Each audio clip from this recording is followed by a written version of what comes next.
লালবাজারে গলির মোড়ে একটি গান, একটি নাম আর একটি অস্পষ্ট মুখ।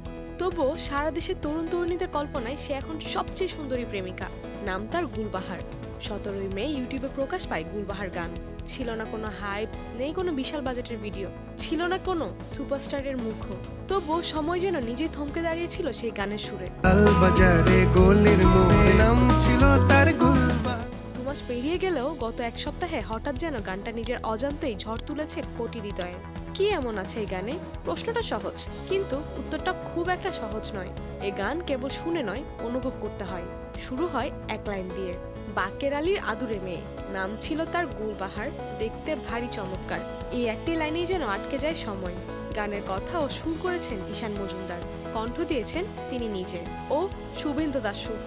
সঙ্গীতায়োজন ও প্রযোজনা শুভেন্দুর, মিক্স মাস্টার করেছেন ইফতেখারুল আলম শুভ। গানটির ভিডিওতে রয়েছে এক ধরনের শৈল্পিক রহস্য। গুলবাহার চরিত্রে অভিনয় করেছেন মাধবী চক্রবর্তী, কিন্তু তার মুখ একটি বারও দেখানো হয়নি। এজন্য ইচ্ছাকৃত এক অদেখা সৌন্দর্য, যাতে করে প্রত্যেক শ্রোতা নিজের কল্পনায় আঁকতে পারে তার গুলবাহারকে। সোশ্যাল মিডিয়ায় যেন হঠাৎ ডুবেই গেছে গুলবাহার। টিকটক, ইনস্টাগ্রাম, ফেসবুক সবখানেই মানুষ গানটি ব্যবহার করছেন নানা ভিজুয়ালে।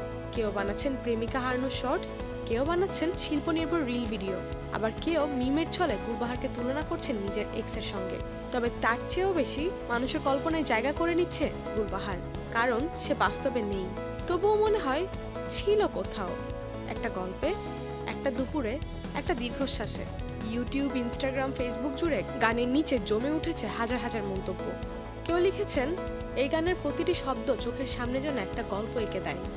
গুলবাহার নামটার মধ্যে অদ্ভুত এক নস্টালজি আছে। গুলবাহার হয়তো বাস্তবে কেউ ছিল না, হয়তো সে কারো হারিয়ে যাওয়া ভালোবাসা, হয়তো সে এক অলিক রূপ যাকে মনে রেখে চোখ বন্ধ করলে দেখা যায়। তবে গুলবাহার আজ একটা নাম নয়, সে হয়ে উঠেছে অনুভূতি, একটি শূন্যতা যা গভীরভাবে পূর্ণ করে।